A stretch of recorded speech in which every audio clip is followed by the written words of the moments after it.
What does love mean to me? I still don't know. We, covert narcissists, love in our own way. We think it's love. We feel dependence, need, obsession, but that's not love. I realized that not in adulthood, but when I was 10. It was a summer camp. That's where I met a boy. We spent all our time together. We were close, and we both thought that this was love. First love.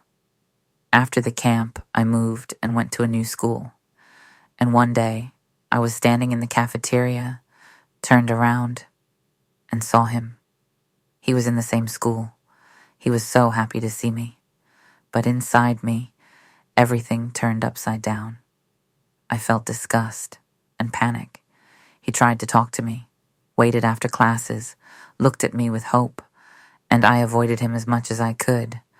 I didn't understand why he kept coming at me. It felt like he was intruding into my space. One day he even followed me home and came to my door. I opened it and said, "If I see you here again, I'll pour a bucket of water on you." But he didn't give up. So I decided to change tactics. I started bullying him, taped signs to his back, kicked him.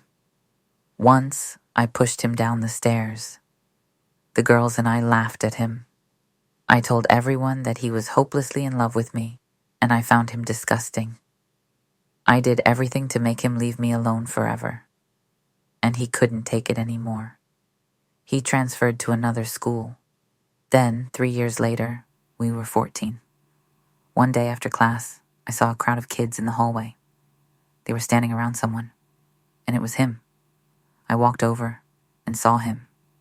He had grown up, more mature, handsome, calm, and suddenly, I wanted to apologize. I decided to start simple, to say hi. I came up to him and said, "Hi."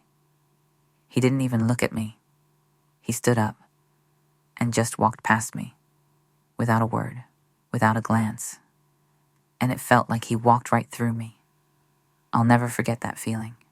I was deeply ashamed. What does love mean to me? I still don't know. I thought I loved.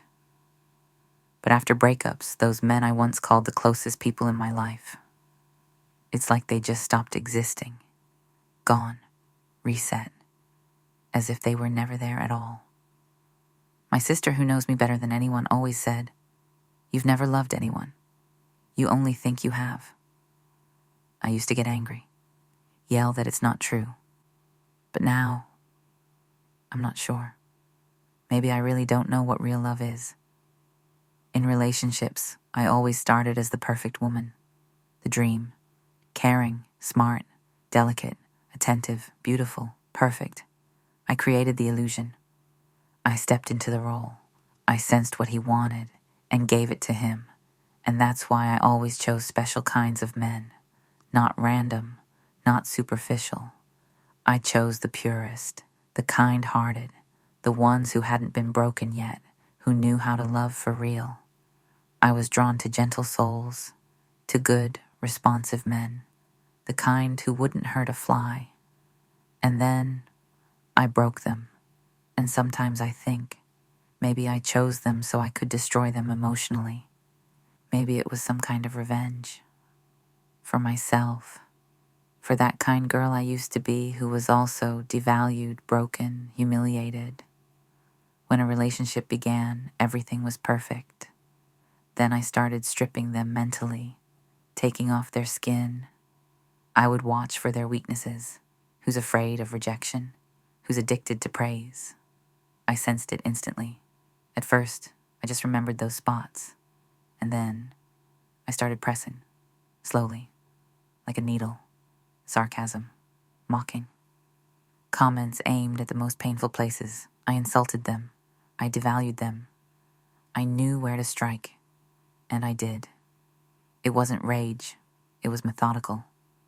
One of my partners once asked, "What's wrong with you? Why are you doing this?" And I had no answer, because I really didn't know. But then I understood. I did everything so they would leave me, so they'd hate me, so I'd become disgusting in their eyes. so they'd be the ones to reject me first. One of them had a nervous breakdown. He stopped eating, withdrew. I watched him fade and kept going. Another one developed psoriasis. His body collapsed from the stress. Another one, in rage, kicked a door so hard he broke his leg. He had never been violent before. He just couldn't take the way I was destroying him from the inside. And then I acted like it was all his fault, like he was unstable, like he broke us. I thought I loved. But my love was built on fear. The fear of being seen. The fear that if they see the real me, they'll leave. So I did everything to make them leave first. So I wouldn't be the one abandoned. I created situations where the man would walk away and then told myself, see, I was never truly lovable. But the problem wasn't them. The problem was me. I became a monster so I wouldn't be a victim. I'm not proud of this. But I'm not hiding anymore either. I'm here to speak it out loud. Because someone has to. Someone has to show what this looks like. From the inside. If you see yourself in this, or someone close to you, know this. You are not alone. This is my confession.